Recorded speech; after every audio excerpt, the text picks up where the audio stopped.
Kitchen story Marathi रेसिपीत तुमचं सगळ्यांचं मनापासून स्वागत आहे। आज बनवून बारीक करून आणि भाजून घेतलेला आहे खोबरं आणि गूळ सुद्धा मी छान असा बारीक चिरून घेतलेला आहे। हे साधारण पावशेरच्या पुढे गूळ आहे। खोबरं आपलं साधारण अर्धा किलो खोबरं असेल तर आपल्याला घ्यायचं आहे। एकदम साध्या सिंपल पद्धतीने आज आपल्याला हे गूळ आणि खोबऱ्याची वडी बनवून घ्यायची आहे। इकडे गॅस चालू करून घेतलेला आहे। मी आपली कढई गरम करण्यासाठी ठेवलेली आहे।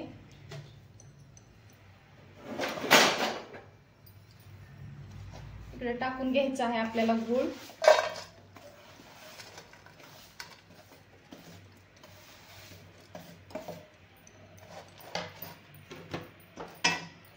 आणि ही गूळ आपल्याला विरघळण्यासाठी टाकायचा आहे। एक अर्धी वाटी पाणी टाकायचं आहे आपल्याला। आणि ह्या गुळाला आपल्याला चांगलं सगळं त्याचे गुळाचे हे आहे खडे ते आपल्याला सगळे बारीक करून घ्यायचे आहे, विरघळून घ्यायचंय गुळ आपल्याला सगळं। असं हलवून हलवून ही गुळाचं आपण पाणी बनवून घेणार आहे।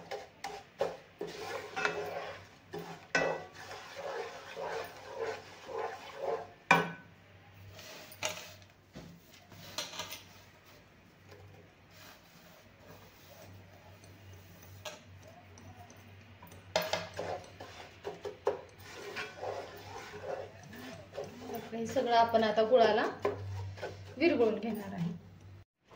हे बघा, बघू शकता गुळाचे सगळ्या गाठी फुटलेल्या आहेत, खडे गुळाचे सगळे विरघळलेले आहेत। आता टाकून घेणार आहे आपण हे खोबरं।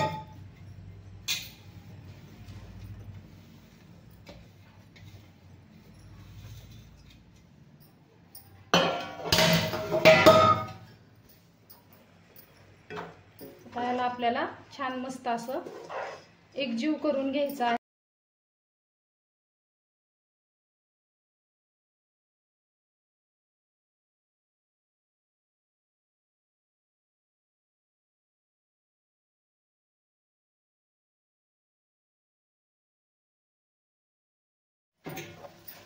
असं सारखं उलटायला चालून चालून आपल्याला जे आपण ह्याच्यामध्ये अर्धी वाटी पाणी जे ओतलं होतं ते पाणी आपल्याला सगळं सुकून घ्यायचं आहे। फक्त गुळाचंच हे ठेवायचं आहे। तर त्यात टाकून घेणार आहे मी थोडीशी विलायची, 4-5 विलायच्या मी बारीक करून घेतलेल्या आहेत ती टाकणार आहे। छान टेस्ट मस्त असं छान असं विलायचीच्या वासाने आणखीन आपली वडी छान लागेल।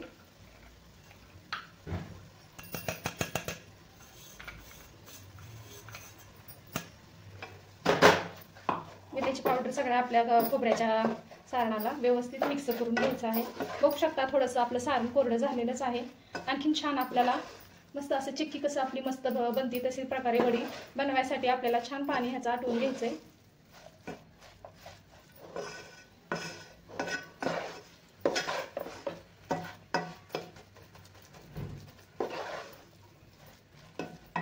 एकदम साधी सोप्या पद्धतीने ही एकदम छान, काही साहित्य ना जास्त साहित्य लागत नाही, ही वडी एकदम छान अशी तयार होते। थोडासा गॅस मी आता फास्ट केलेला आहे।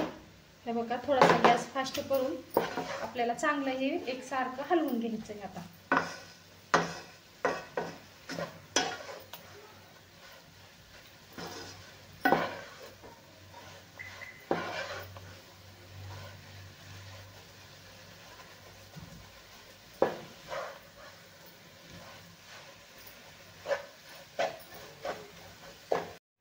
आता बघू शकता एकदम सारण आपले एकदम मस्त असं फडफडीत, एकदम पाणी सगळं कमी झालेलं आहे।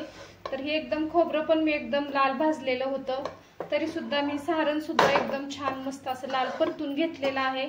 तर आता हे आपलं सारण वडी करण्यासाठी तयारच झालेलं आहे। आपण आता गॅस बंद करून एका ताटात ओतून घेणार आहे। ताटामध्ये आपल्याला सारण काढून घ्यायचं आहे। याला थोडंसं तूप लावलेलं आहे मी। आता हे सारण आपल्याला सगळं ह्याच्यात काढून घ्यायचं आहे। सारण जास्त गरम आहे तर आपल्याला आता याच्या साहाय्याने थोडं थोडं असं दाबून घ्यायचं आहे। हे बघा, असं मस्त छान दाबलं जाणार आहे। गरम आहे तोपर्यंत आपल्याला ही वडी सेट करून घ्यायची आहे। कारण गार झाल्याच्या नंतर आपल्याला हे सेट करता येणार नाहीये. गार झालं जसं जसं गार होईल तसं आपली ही वडी एकदम कडक होणार आहे. त्याच्यामुळं बेलण्याच्या किंवा अशा कशाच्या एखाद्या चमच्याच्या वगैरे सहाय्याने आपल्याला ही छान दाबून घ्यायचं आहे.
हे बघा आपली गुळ खोबऱ्याची वडी आपण गार करायला सेट करायला ठेवलेली होती. सेट सुद्धा झाली आणि मस्त असं हे मी काढून घेतलेलं आहे. जसं मी काप बीप चौकनी वगैरे केलेलं नाहीये, जशी निघल तशी मी ही वडी हे बघा अशा प्रकारे एकदम काढून घेतलेली आहे.